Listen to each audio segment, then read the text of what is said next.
Shalom Jemaat Surah Basic Blessing, berikut adalah pengumuman Blessing Center hari ini. Bagi Bapak Ibu yang pertama kali hadir gereja ini, kami mengucapkan selamat datang dan selamat bergabung. Jangan lupa, minggu depan setelah ibadah, kita akan mengadakan Gebiar Basar SCP yang pertama, yaitu Karnival Permainan. Kami mengundang Bapak Ibu Saudara sekalian untuk hadir dan turut mendukung acara ini yang diadakan di area kantin setelah ibadah selesai. Kami juga mau mengumumkan bahwa pada tanggal 13 September, kita akan mengadakan ibadah gabungan bersama dengan Gereja City Blessing se-Jawa Timur di gereja ini. Sehubungan dengan rangkaian kegiatan gereja tersebut, selama 3 minggu ke depan, yaitu pada tanggal 30 Agustus sampai 13 September, kita akan mengadakan ibadah gabungan setiap minggu yang dimulai pada pukul 9 pagi. Sekali lagi, ibadah gabungan tanggal 30 Agustus sampai 13 September jam 9 pagi. Sekian pengumuman Blessing Center hari ini. Tuhan Yesus memberkati. Hari ini saya akan membagikan sebuah firman yang berjudul kekuatan di tengah kekacauan. Yang saya ambil kisahnya itu secuplik dari Kisah Para Rasul. Sebetulnya ayatnya itu cuman 40 ayat kalau satu pasal, sehingga saya merasa saya akan menceritakan sedikit aja yang menggambarkan bagaimana kekacauan yang dialami oleh Paulus dan rekan-rekannya. Saya percaya kita sedang mengalami satu masa di mana banyak terjadi bencana, yaitu kebakaran di Kalimantan, gempa di NTT dan sebagainya.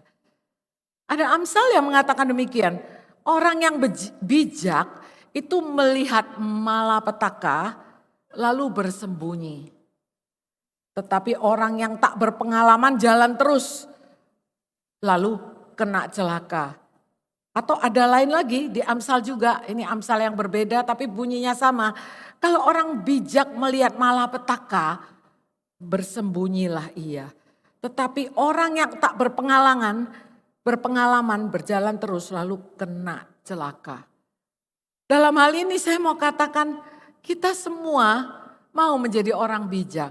Kita semua mau bersembunyi kalau tahu ada bencana, kita tidak akan melangkah mendekati bencana. Tapi sayangnya malapetaka, bencana, kekacauan tetap terjadi di dalam dunia ini. Dan konteksnya dari ayat yang saya ambil dari Kisah Para Rasul, nanti kalau dibaca di rumah yang 40 lebih ayat, pasal 27 aja, karena buku Kisah Para Rasul ini cuma sampai 28 pasal ya, tapi 27, kisah 27 itu ceritanya lebih seru daripada drama yang pernah Bapak Ibu baca ya. Paulus dalam perjalanan menuju ke Roma. Paulus adalah rasul yang dipakai Tuhan dan kita tahu hidupnya bukan bebas dari masalah. Ia ngalamin penolakan, penganiayaan, penjara, kapal karam. Yang ini yang di pasal 27. Bahkan sampai ancaman kematian. Tapi saya mau katakan, kenapa di dalam Kristus kita menemukan kekuatan bahkan di tengah malapetaka ataupun bencana yang kita sebut kekacauan. PowerPoint yang pertama, nomor 1 adalah karena anak Tuhan itu sejujur-jujurnya memang tidak kebal terhadap penderitaan. Jadi kalau kita di dunia, kita akan mengalami yang namanya kekacauan. Kekacauan itu yang kadang membuat kita menderita. Kita ngalami bencana, meskipun kita tidak ngalami, kita lihat yang lain ngalami. Kita pun merasakan apa yang dirasakan oleh saudara-saudara kita. Tetapi poin yang pertama ini ada yang penting, bahwa kita tidak menghadapinya sendirian. Memang ada ayat, kalau kita tahu bahwa sering kita dengar, Immanuel, Tuhan menyertai. Tuhan tidak pernah meninggalkan kita. Tapi jujur, bayangkan kalau seperti Paulus dan teman-temannya ya. Dari pasal 27 kalau saya baca 3 ayat ini aja yang saya mau bacakan. Coba lihat apa yang terjadi. Yaitu setelah beberapa lama mereka berlayar pakai kapal dan kena masalah badai dan sebagainya. Firman Tuhan sini mencatat, mereka tuh beberapa lama tidak makan. Berarti ya karena lagi chaos, kacau, nggak bisa makan. Mungkin juga tidak ada makanan karena perjalanannya tertunda-tunda sehingga mungkin makanan habis. Maka berdirilah Paulus di tengah-tengah mereka dan berkata, ini Paulus ngomong nih, setelah kapal kandas, kena gelombang, Paulus berkata gini, saudara-saudara, sekiranya nasihatku dituruti supaya kita jangan berlayar dari kereta, kita pasti terhindar dari kesukaran dan kerugian ini. Tetapi sekarang juga dalam kesukaran ini aku menasehatkan kamu supaya kamu tetap bersemangat. Sebab tidak seorang pun di antara kamu akan binasa kecuali kapal ini. Ini sedikit yang saya ambil ya, cuman 2 ayat. Bayangkan Bapak Ibu, ini naik kapal karena kita sering lihat ya cerita kisah Petrus, kapal dengan Yesus dengan murid. Ini satu kapal yang besar seperti kapal krus, seperti kapal kalau Bapak Ibu mau pergi berlayar ke timur. Kapal ini kira-kira yang naik itu 200-an lebih, 267 kalau nggak salah dicatat. Dan penumpangnya nggak semua turis, karena di situ juga ada terpidana-terpidana di dalam kapal itu. Ada yang mesti dipindahkan, naik kapal. Jadi Paulus ini bukan nahkodanya. Paulus juga tahu ada perwira-perwira yang ngatur, ada tim yang mengatur untuk perjalanan. Paulus cuman ikut di dalam kapal ini karena punya tiket. Tapi Paulus itu lihat waktu melihat badai yang begitu besar, itu Paulus memberikan nasihat. Ya, mungkin kepada timnya nahkoda. Ini kayaknya jangan diteruskan. Tapi karena nggak nurut, terus akhirnya betul kena badai yang lebih besar, maka Paulus sekarang ngomong begini, aduh sekarang ini kita semua dalam kesukaran, tapi saya mau kasih nasihat. Supaya Paulus nggak ngomong jangan takut, tapi supaya kita tetap bersemangat. Ini nasihat orang yang unik ya. Saya bayangkan kalau dalam keadaan gini, nasihat yang menyejukkan jiwa adalah jangan takut. Tapi dia pertama mengatakan tetaplah bersemangat. Aku nasihatin ya, supaya kita tetap kuat dan bersemangat. Makanya judul khotbah yang tadi yang cocoknya itu adalah kekuatan di tengah kekacauan atau semangat di tengah kekacauan. Karena di mana ada kekacauan di situ ada putus harapan. Rasanya tidak ada kekuatan, apalagi disuruh semangat. Semangat seperti Bapak Ibu tadi waktu menyanyi, waktu bersukaria, tahu bahwa Tuhan baik. Tapi dalam kekacauan kita itu tidak sadar, bahkan kita lupa kalau Tuhan itu baik. Nah, kebenarannya menjadi anak Tuhan memang bukan berarti hidup bebas dari badai, tetapi menjadi anak Tuhan berarti di tengah badai kita ada bersama Tuhan. Amin. Firman Tuhan katakan 2 Korintus 4 ayat 8. Paulus juga bilang gini, dalam segala hal kami ditindas namun tidak terjepit. Itu perkataannya bukan membuat Bapak Ibu nanti kalau satu hari kena tindas pasti kalian oke karena ada janji tidak terjepit. No, tapi maksudnya adalah tertindas tapi kita tetap semangat. Terjepit pun kita tetap semangat tahu bahwa semuanya akan berlalu. Nah pertanyaannya sekarang kalau kita ngalamin, ini pertanyaan yang sering kita tanyakan dalam hati yang tidak terucapkan. Jadi semua nggak tahu tapi ya ini yang kita tanya dalam hati.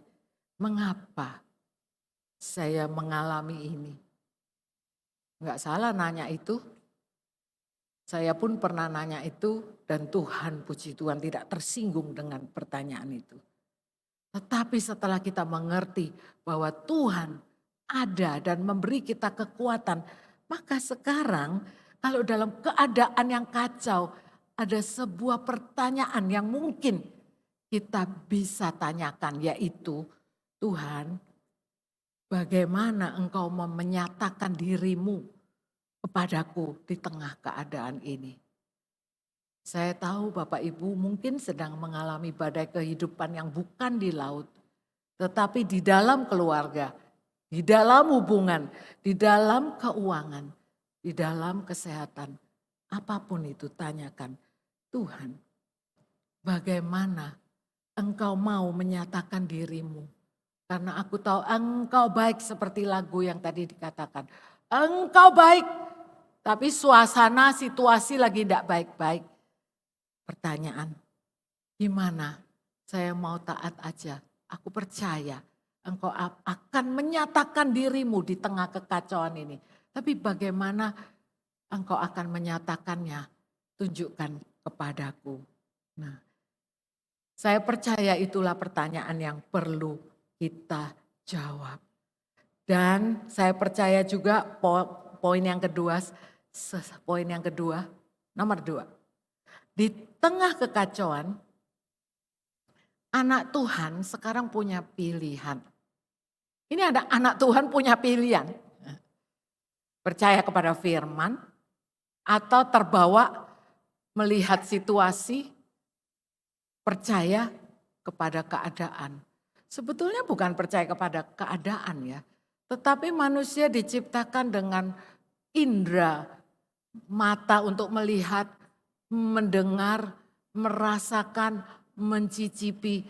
Kalau yang 5 indera itu kita lihat, kita dengar, kita rasakan, memang semuanya buruk. Otomatis ini membentuk suatu kehendak di dalam diri kita untuk ini gimana mestinya? Kita kan mesti bersembunyi, mesti lari, mesti melindungi. Bagaimana caranya? Oleh sebab itu firman Tuhan katakan percaya.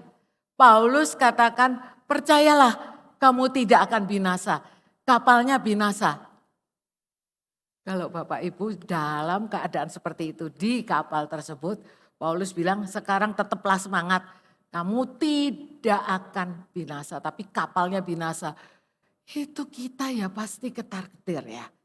Kalau kapalnya binasa dan kita di dalam kapal, bagaimana bisa kita tidak binasa? Itu kan logik, ya kan? Karena tahu ini pasti binasa. Tapi kenapa Paulus bisa mengatakan hal ini? Karena dia telah berdoa dan dia telah bertanya pertanyaan yang tadi saya ucapkan. Bagaimana Tuhan? Saya mau tahu nanti pasti Tuhan menyatakan kedahsyatanmu, kekuatanmu kepada aku yang sangat lemah dan terbatas, yang tidak bisa berpikir. Tapi aku pokoknya mau nurut.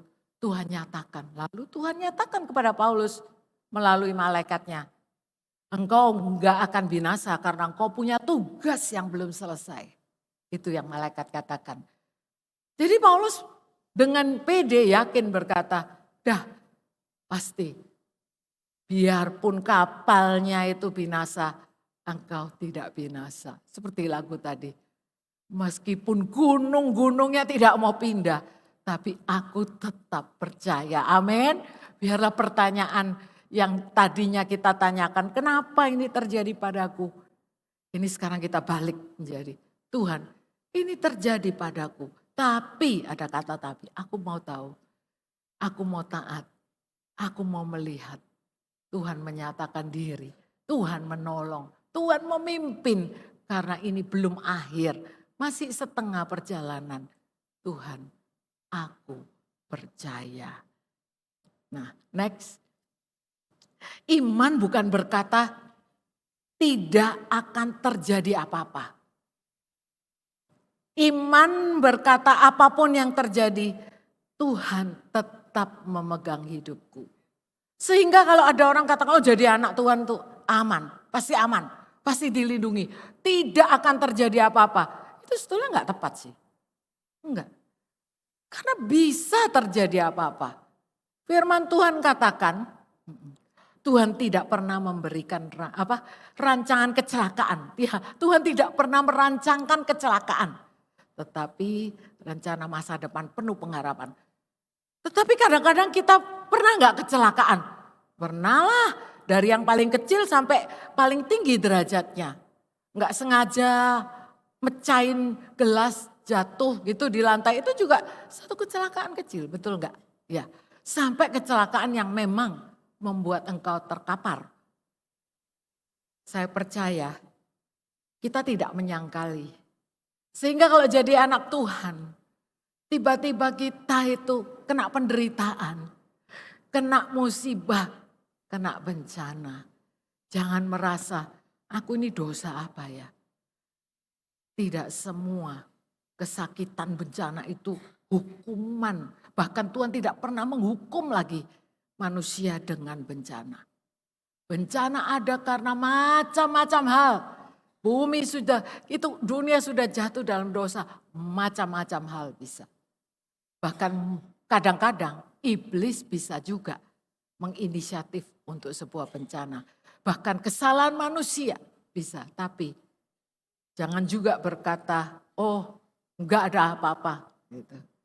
Jadi intinya quote ini mengatakan bahwa iman itu tidak menyangkali. Menyangkali kalau kita akan mengalami penderitaan atau apapun itu. Tetapi iman pun percaya penuh bahwa apapun yang terjadi Tuhan tetap memegang kendali atas hidup kita. Karena apa? Dia tahu. Dan dia ada. Bukan cuma tahu. Saya tahu, Tuhan tahu, Tuhan pegang kendali, tapi kita terlalu terpaku dengan kejadian itu sehingga kita lupa. Tuhan yang bertakhta di hati, dia pegang kendali. Next. Yang ketiga, di tengah kekacauan, anak Tuhan tetap menjadi pembawa kehidupan dan pengharapan. Ini the good news. Kita diciptakan berbeda ya. Dan kalau semakin kita bertumbuh, kita ngadapin kekacauan ini beda. Beda. Saya ulangi sekali lagi. Semakin kita bertumbuh, maka cara sikap kita menghadapi apa yang buruk itu beda. Karena apa? Kita udah punya keyakinan Tuhan menyertai kita. Melalui masalah ini akan ada kemuliaan Tuhan yang disingkapkan. Ada kemuliaan Tuhan yang disingkapkan. Saya mau cerita satu kisah ya, ini kisah nyata. Di Amerika terjadi peristiwa yang tower itu ditabrak gitu ya. Nah, ada 2 orang yang akhirnya melalui tragedi ini itu selamat. Selamat maksudnya setelah ceritanya nanti dilihat di YouTube dengan babak belur, banyak yang meninggal tapi dia bisa selamat. Dan mereka yang selamat 2 ini adalah orang yang bekerja di lantai 81 yang dimana pesawat itu masuk atau menabrak. Dan orang tersebut adalah seorang bisnismen ya, kalau kerja di situ pasti seorang bisnismen, entrepreneur, karyawan tingkat menengah ke atas. Tetapi waktu dia ceritakan, saya waktu lihat YouTube-nya ini udah berapa puluh tahun ya, udah berlalu. Saya baru tahu bahwa yang selamat itu juga ada kisah-kisah yang mengerikan gitu ya. Sampai semua orang udah mengira dia meninggal, tapi intinya setelah dia selamat, dia tahu, wah ini aku harusnya mati nih. Ini orang udah sebaya, udah umur, bapak-bapak udah umur. Begitu kuatnya keyakinan dia bahwa Tuhan, kalau aku sampai selamat ini, aku perlu menceritakan ini. Dia enggak cuman bersaksi aja, enggak. Dia putuskan. Ini satu titik di mana dia mendengar kata Tuhan. Aku memanggil engkau sekarang untuk menjadi hamba Tuhan. Ya, jadi hamba Tuhan. Pekerjaan udah enak, fasilitas enak, gaji tinggi, tapi dia katakan kok begitu besar ya. Ternyata bencana yang begitu menghimpit dia, yang hampir mati itu. Benar-benar kalau diceritakan, lihat nanti di YouTube, hampir mati. Itu membuat dia yakin, oh aku belum selesai nih. Sekarang aku masih ada kesempatan lagi, aku mau. Dia lebih jelas mendengar suara Tuhan. Dia lebih bersyukur, dia lebih menghargai hidup. Sebetulnya enggak apa-apa juga dia terus bekerja ya, terus bersaksi.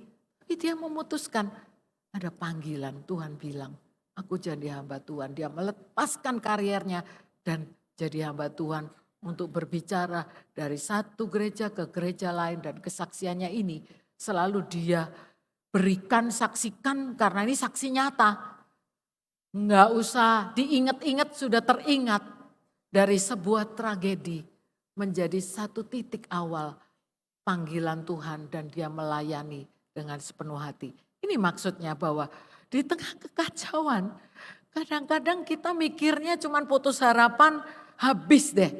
Tapi ternyata itu titik awal seperti Bapak tersebut bahwa dia mau dipakai untuk membawakan enggak sekedar kesaksian, betul kesaksian, tapi kesaksian atau khotbah yang membawa perbedaan karena diucapkan bukan dari pengetahuan, tetapi dari sebuah kehidupan, dari sebuah pengalaman, mengalami kasih Tuhan. Dan dia adalah saudara dan saya. Enggak cuman dia, bukan cuman Bapak itu. Bapak itu menerima panggilan. Bapak, Ibu dan saya juga menerima panggilan. Ayo kita sekarang hidup di tengah negara yang sedang mungkin krisis lah, apalah kacau. Tapi yuk Tuhan mau panggil kita menjadi pembawa kehidupan dan pembawa pengharapan.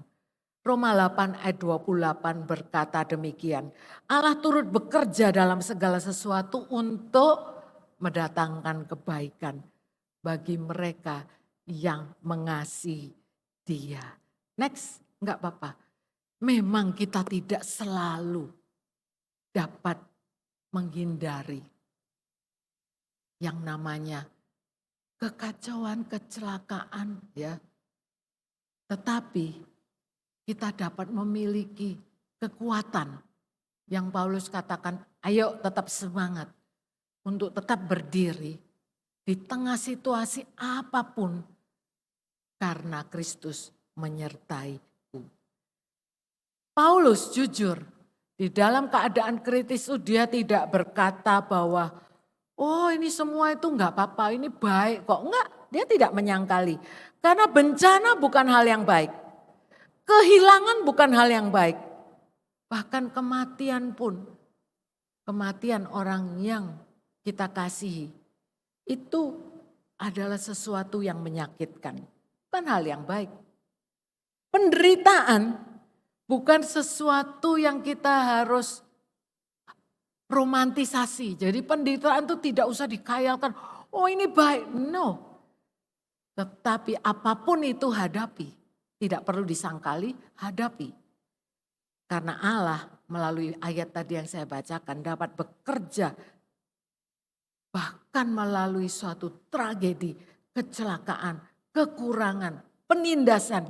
Sesuatu yang tidak baik itu bisa mendatangkan kebaikan menurut kehendaknya. Dan kita memiliki pengharapan besar karena Kristus sendiri pernah ngalamin dan bahkan ngalamin lebih dari apa yang kita alami. Kalau kita merasa aku ini orang yang paling malang karena kita membandingkan selalu dengan orang lain kok enak ya. Itu kok enak. Aku ini loh kok keluargaku gini, kok suamiku gini, kok istriku gini, kok aku dilahirkan dari keluarga yang ini.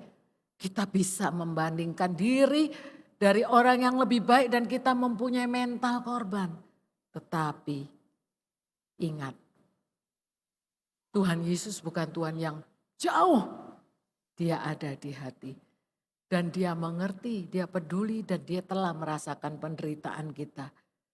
Bahkan Tuhan Yesus enggak cuman ditolak, dianiaya ya, dia mati di kayu salib. Karena itu ketika kita berkata, Tuhan, mengapa Engkau membiarkan ini terjadi? Kita datang kepada Tuhan, dia enggak tersinggung. Karena dia mengerti. Bukan kepada Tuhan yang jauh dan tidak peduli. Saya sering kalau dalam konseling, orang itu bertanya, mengapa ya ini terjadi pada saya? Saya kuatkan. Tapi kalau orang yang sama datang lagi, nanya lagi 5 kali berturut-turut, saya ini manusia mulai enggak sabar. Mulai ngomong. Karena apa? Saya masih ada kedagingan. Udah tak bilangin, nah ini dia manusia, hamba Tuhan tuh manusia. Daripada curhat yang sama kepada orang yang salah, kecuali kepada saya hamba Tuhan, saya menerima. Tapi daripada kita gosipin, daripada kita posting di sosial media, kenapa? Lebih baik tanya langsung, berdoa kepada Tuhan. Karena apa? Dia mengerti, dia ngalami. Tuhan Yesus mengerti karena dia ngalami dan dia punya misi. Kalau dia rela mati dan akhirnya dia bangkit, itu sudah membuktikan kamu bisa. Kamu bisa. Dari salib ini kita diingatkan ya. Seakan-akan Jumat Agung yang kita rayakan itu sekarang. Tapi di hari itu seakan-akan hari Jumat adalah hari kekalahan dari Yesus. Tetapi ternyata itu adalah sebuah jalan menuju kemenangan di hari Minggu, di hari Paskah yang kita rayakan. Saya tutup bahwa kita memang tidak selalu memahami apa yang Tuhan sedang kerjakan. Enggak selalu kita bisa memahami kenapa ya. Kalau kita udah mengerti aja, oh kenapa, itu udah menyelesaikan 50% persoalan. Langsung kita tetap semangat seperti Paulus. Tapi seringkali kita yang belum dapat memahami. Gimana supaya memahami? Ya, dengan jujur datang kepada Tuhan dan katakan apa adanya kepadanya dan tetap percaya kepada Allah yang melihat seluruh cerita. Next. Ini yang terakhir ya. Tidak ada penderitaan yang terlalu gelap sehingga Tuhan tidak dapat hadir di dalamnya. Dan tidak ada kekacauan yang terlalu kacau sehingga Tuhan kehilangan kedaulatannya. Itulah pengharapan kita di dalam Kristus. Amin. Bapak Ibu, biarlah apa yang kita alami sekarang tidak membuat Bapak Ibu putus harapan, tapi justru bertahan dan tanya Tuhan, aku enggak mengerti, tetapi aku mau melihat Engkau dinyatakan di dalam hidupku melalui apa yang aku alami. Amin.